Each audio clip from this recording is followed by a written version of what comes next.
எல்லாருக்கும் வணக்கம். இன்னைக்கு நம்ம சைக்காட்ரிக் நர்சிங் மென்டல் ஹெல்த் நர்சிங்ல வந்து chapter 2 principle and concept of mental health nursing தான் பார்க்க போறோம். ஓகே, மென்டல் ஹெல்த் நர்சிங்னாவே நம்மளுக்கு ஞாபகம் வருது சைக்காட்ரிக் நர்சிங். அதோட டெஃபினிஷன் வந்து பாத்தீங்கன்னா psychiatric nursing deal with the promotion of mental health, prevention of mental illness and care of rehabilitation of mental individual both in hospital ஆவும் சரி கம்யூனிட்டி ஆவும் சரி both care நம்ம தரணும். prevention, promotion and care வந்து psychiatric nursing வந்து provide பண்ணணும்.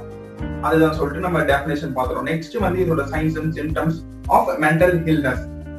Mental இல்னஸோட சைன்ஸ் அண்ட் சிம்டம்ஸ் வந்து பாத்தீங்கன்னா alteration of personality and behaviour வந்து ஆல்டர் ஆகும். அதுக்கப்புறம் வந்து பாத்தீங்கன்னா வந்து பயாலஜிக்கல் உடம்புல என்னென்னலாம் மாற்றங்கள் வருதுன்னு சொல்லிட்டு ஆல்டரேஷன் ஆஃப் பயாலஜிக்கல் ஃபங்க்ஷன் நம்ம பார்ப்போம்.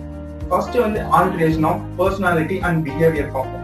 Personality refers that individual thinking, feeling and behavior. For example, person isolating himself. ஒரு thinking, feeling, behavior எல்லாமே வந்து ஒரு பர்சனுக்கு ஆல்டர் ஆகுது. அது வந்து personality and behaviorல பார்ப்போம். நெக்ஸ்ட் வந்து பாத்தீங்கன்னா ஆல்டரேஷன் ஆஃப் பயாலஜிக்கல் ஃபங்க்ஷன். நம்ம உடம்புல என்னென்னலாம் ஆகும், மென்டல் பேஷண்ட்டுக்கு வந்து என்னென்ன ஆகும், சைன்ஸ் அண்ட் சிம்டம்ஸ் என்னென்னலாம் வெளிக்காட்டும் வந்து பாத்தீங்கன்னா ஸ்லீப்பிங் டிஸ்டர்பன்ஸ் ஆகும், ஒரு அபிடேட் ஆகும், அப்புறம் வந்து செக்ஷுவல் டிசையர் வந்து ஆல்டர் ஆகலாம். ஒரு இண்டிவிஜுவல் சைக்காட்ரிக் பேஷண்ட்டுக்கு இந்த ஆல்டரேஷன்லாம் ஆகும்னு சொல்லிட்டு சொல்றாங்க. சைன்ஸ் அண்ட் சிம்டம்ஸ் இதுதான் சொல்றாங்க. நெக்ஸ்ட் வந்து பாத்தீங்கன்னா நம்ம கிளாசிபிகேஷன் ஆஃப் மென்டல் டிசார்டர் தான் பார்க்க போறோம். கிளாசிபிகேஷன் ஆஃப் மென்டல் டிசார்டர்னா என்னன்னு பாத்தீங்கன்னா மென்டல் டிசார்டர் வந்து எப்படிலாம் கிளாசிபிகேஷன் பண்ணிருக்காங்க, ஒரு கேட்டகரி ஆகவும் சரி, ஒரு கிளாஸ் ஆகவும் சரி, உள்ள ஒரு ரேங்க் ஆகவும் சரி, காம்ப்ளெக்ஸ் பினோமினா வந்து ஆர்கனைஸ் பண்ணிருக்காங்க. அந்த ஆர்கனைஸ்ல தான் எப்படிலாம் ஆர்கனைஸ் பண்ணிருக்காங்க, ஒரு கேட்டகரி வைஸா பண்ணிருக்காங்க. அந்த கேட்டகரியில இந்தந்த கிளாஸஸ் இந்த ரேங்க் வைஸா வந்து பிரிச்சிருக்காங்க மென்டல் டிசார்டர்ல. அந்த மென்டல் டிசார்டர் வந்து பாத்தீங்கன்னா அட் பிரசன்ட்ல வந்து 2 மேஜர் கிளாசிபிகேஷன் ஆஃப் சைக்காட்ரிக் இருக்கு. இன்டர்நேஷனல் ICD இருக்கு, international world health organisation classification இருக்கு.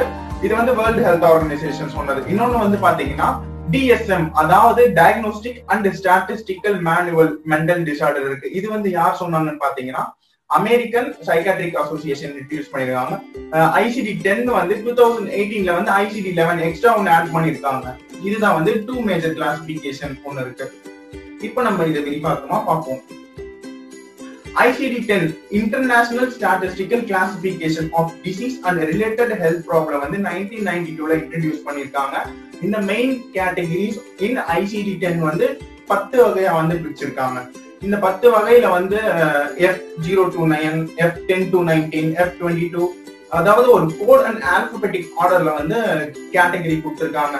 அந்த கோடை வந்து என்ன சொல்றாங்கன்னு பாத்தீங்கன்னா சைக்காட்ரிக் டிசார்டர் சொல்றாங்க. இதுல வந்து எப்ப வந்து சைக்காட்ரிக் டிசார்டர் சொல்றாங்க, மற்றதெல்லாம் வந்து கோட். அந்த கோட்ல தான் இந்த கேட்டகரி பிரிச்சு வச்சிருக்காங்க.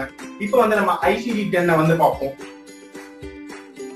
ICD-10 0-9 வந்து என்ன சொல்றாங்கன்னு பாத்தீங்கன்னா organic including symptomatic mental disorder சொல்றாங்க. நெக்ஸ்ட் வந்து பாத்தீங்கன்னா 10-19 வந்து mental and behaviour disorder due to psychoactive substance used. இது வந்து 10-19 சொல்றாங்க.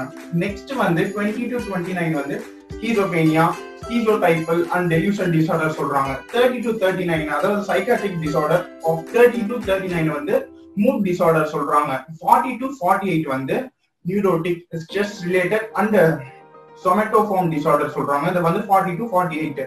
நெக்ஸ்ட் வந்து 50-59 வந்து behavioral syndrome associated with psychological disturbance and physical factor வந்து 50-59 psychotic disorder சொல்றாங்க. நெக்ஸ்ட் வந்து பாத்தீங்கன்னா 60-69 என்ன சொல்றாங்கன்னா disorder of adult personality and behavior. Next MR 70-79, 80-89 வந்து disorder of psychological development சொல்றாங்க.